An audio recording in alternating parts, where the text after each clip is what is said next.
அனைவருக்கும் வணக்கம். எல்லாரும் எப்படி இருக்கீங்க? நல்லா இருக்கீங்கன்னு நான் நம்புறேன். இன்றைய பதிவுல நம்மளுடைய பிரச்சனைகள 3 நபர்களிடத்துல நம்ம சொன்னோம்னா, அதாவது 3 பேர்த்துக்கிட்ட நம்ம சொன்னோம் அப்படின்னா, நம்மளுடைய பிரச்சனைகளுக்கு தீர்வ நம்ம கண்டுகொள்வதற்கு ஒரு வாய்ப்பு இருக்கு அப்படின்னு சொல்லி, அத குறித்ததான காரியங்கள இப்ப உங்க கூட நான் பேசப் போறேன். யாரு அந்த 3 பேரு அப்படின்னு சொல்லி நீங்க யோசிக்கிறீங்களா? அதுக்கு முன்னாடி ஒரு சின்ன உதாரணத்த சொல்லிட்டு, முதல் நபர் யாருன்னு சொல்லி இப்ப நம்ம பார்க்க போறோம். நம்ம யாரையாவது பார்க்கறதுக்கு வெளியில போனோம் அப்படின்னு சொன்னோம்னா என்ன செய்வோம் நம்ம? முதல்ல கண்ணாடி முன்னாடி போய் நின்னு நம்மள சரி பண்ணிக்குவோம் இல்லைங்களா? ஃபார் எக்ஸாம்பிள் இப்ப நம்ம ஒரு ஃபங்ஷனுக்கே போறோம். இல்ல ஒரு முக்கியமான ஒரு நபர பார்க்க போறோம் அப்படின்னா, நம்ம என்ன செய்வோம்? முதல்ல கண்ணாடி முன்னாடி போய் நின்னுட்டு, நம்ம வடிவா இருக்கோமா? நம்மளுடைய சிகை அலங்காரத்தை எல்லாம் சரி பண்ணிட்டு, எவ்வளவுக்கு நம்ம அழகா காட்சி அளிக்க முடியுமோ, அதுக்கு தகுந்த மாரி நம்மள வந்து மேக்கப் பண்ணிக்குவோம் நம்ம. நம்ம அப்புறம் என்ன செய்வோம்? முகத்துக்கு இன்னும் நம்ம கலரா தெரியணும் அப்படின்னு ஒரு சிலர் விருப்பப்படுவோம். அதுக்கு உண்டான எல்லா விதமான மேக்கப்பையும் நம்ம என்ன செய்வோம்? செஞ்சுட்டு தான் நம்ம வெளியில போவோம். அப்போ வெளியில நம்ம பார்க்க போறவங்களுக்கு அவங்க எப்படி இருப்பாங்க? அவங்களுக்கு முன்னாடி நான் ரொம்ப அழகா வடிவா தெரியணும்னு சொல்லிட்டு போறோம் இல்லைங்களா?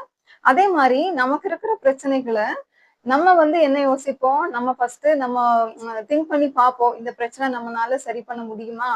அப்படின்னு சொல்லிட்டு, இல்ல ஒரு வேளை முடியல அப்படின்னா, மத்தவங்க யார்கிட்டயாவது சொல்லலாம் அப்படின்னு சொல்லிட்டு நம்ம போவோம் இல்லைங்களா? அதுதான். அப்போ நம்ம மத்தவங்க கிட்ட சொல்றதுக்கு முன்னாடி, நமக்கு இருக்கிற பிரச்சனைகள நம்ம எப்படி ஒருத்தங்கள வெளியில பார்க்கறதுக்கு முன்னாடி, நம்ம எப்படி நம்மள வடிவா இருக்கோமா, அழகா இருக்கோமான்னு சொல்லிட்டு நம்மள சரி பண்ணிட்டு போறோமோ, அதே மாரி நம்மளோட பிரச்சனைகள மத்தவங்க கிட்ட சொல்றதுக்கு முன்னாடி, நம்ம கிட்டயே சொல்லி பார்க்கணும். அப்படின்னு சொல்றதுக்கு உண்டான ஒரு உதாரணம் தான் முன்னாடி நான் சொன்னது. முதல் நபர் யாருன்னு பார்த்தீங்கன்னா, நம்ம தான் அந்த முதல் நபர். நமக்கு இருக்கிற பிரச்சனைகள முதல்ல நம்ம கிட்டயே சொல்லி பார்க்கணும். இந்த பிரச்சனை வர்றதுக்கு யாரு காரணம்? நான் காரணமா?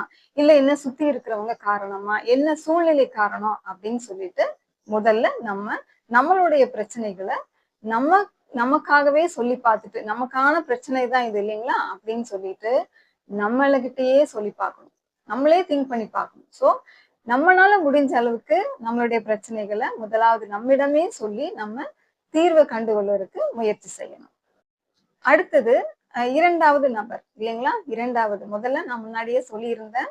3 பேர்த்துக்கிட்ட நம்மளுடைய பிரச்சனைகள 3 நபர்களிடத்துல நம்மளுடைய பிரச்சனைகள சொன்னோம் அப்படின்னா, நமக்கு தீர்வு கிடைக்க வாய்ப்பு இருக்கு. அந்த 2வது நபர் யாரு அப்படின்னு சொல்லி பார்த்தீங்கன்னா, நபர் அப்படின்னா உங்களுடைய நம்பிக்கைக்கு யாரு பாத்திரவான்களா இருக்கிறாங்களோ, அதாவது உங்களுடைய பிரச்சனைகள ஒருத்தர்கிட்ட நம்ம சொல்றோம் அப்படின்னா, அவங்க அத என்ன பண்ணுவாங்கன்னா, நமக்கு அதிலிருந்து வெளியில வர்றதுக்கு ஏதாவது ஒரு வழி சொல்ற மாதிரியான ஒரு நல்ல பெர்சனா இருக்கணும்.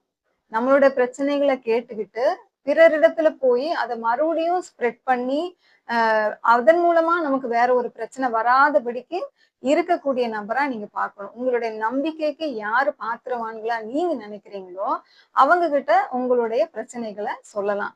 அவங்க ஏதாவது உங்களுக்கு ஒரு ஆலோசனை குடுப்பாங்க. அதனால 2வது நபர் யாரு அப்படின்னு சொல்லி பார்த்தீங்கன்னா, உங்களுடைய நம்பிக்கைக்கு யாரு பாத்திரவான்களா இருக்கிறாங்களா? நம்பிக்கைக்கு உரிய நபர்களிடத்துல வந்து நம்ம பிரச்சனைகள வந்து நம்ம சொல்லலாம். அவங்க சொல்லக்கூடிய ஒரு சில ஆலோசனைகள் வந்து நம்மளுடைய பிரச்சனைக்கு தீர்க்கிறதுக்கு ஏதுவாக கூட இருக்கலாம். சரிங்களா? அந்த நம்பிக்கைக்கு உரிய நபரா இருந்தால் மட்டும் தான்.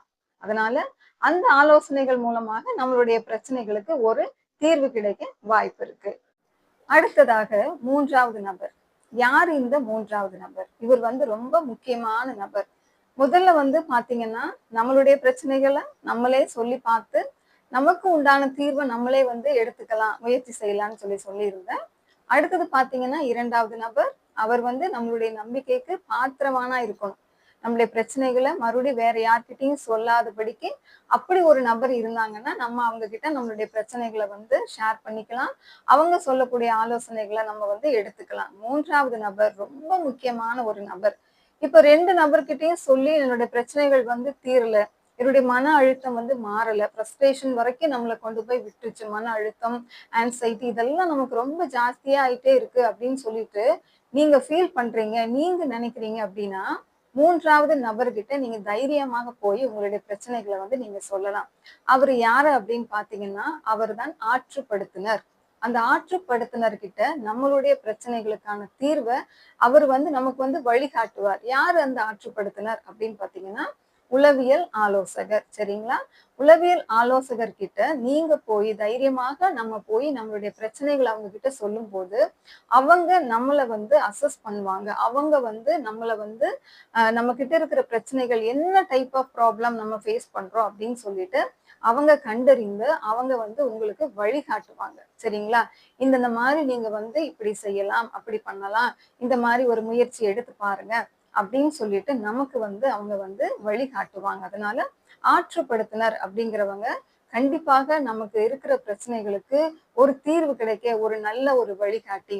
அதனால இந்த 3வது நபர் ரொம்ப முக்கியமான நபர் அப்படின்னு நான் ஏன் உங்ககிட்ட சொன்னேன்னா, அந்த ஆற்றுப்படுத்துனர் பாத்தீங்கன்னா, அதாவது உளவியல் ஆலோசகர் பாத்தீங்கன்னா, எல்லாருடைய பிரச்சனைகளும் வந்து நிறைய பேருக்கு அவர் வந்து பாப்பாங்க இல்லைங்களா? அவங்க கண்டிப்பாக உங்களுடைய பிரச்சனைகளை வந்து யார்கிட்டயும் அவங்க ஷேர் பண்ண மாட்டாங்க. சரிங்களா? கட்டாயம் அது வந்து உளவியல் ஆலோசகருக்கு உண்டான ஒரு முக்கியமான காரியம். நம்பிக்கையாக, தைரியமாக நம்ம அவங்க கிட்ட போய் நம்மளுடைய பிரச்சனைகளை வந்து நம்ம சொன்னோம் அப்படின்னா, கண்டிப்பாக உங்களுக்கு நல்ல ஒரு வழிநடத்துனராக கூட இருக்கலாம். அதனால இந்த பதிவின் மூலமாக 3 பேர்கிட்ட நம்மளுடைய பிரச்சனைகளை நம்ம ஷேர் பண்ணிக்கிட்டோம் அப்படின்னா, நிச்சயமாக அதுக்கு உண்டான தீர்வு கிடைக்கும். இந்த பதிவு உங்களுக்கு கண்டிப்பாக பிரயோஜனமா இருக்கும்னு நான் நம்புறேன். நன்றி.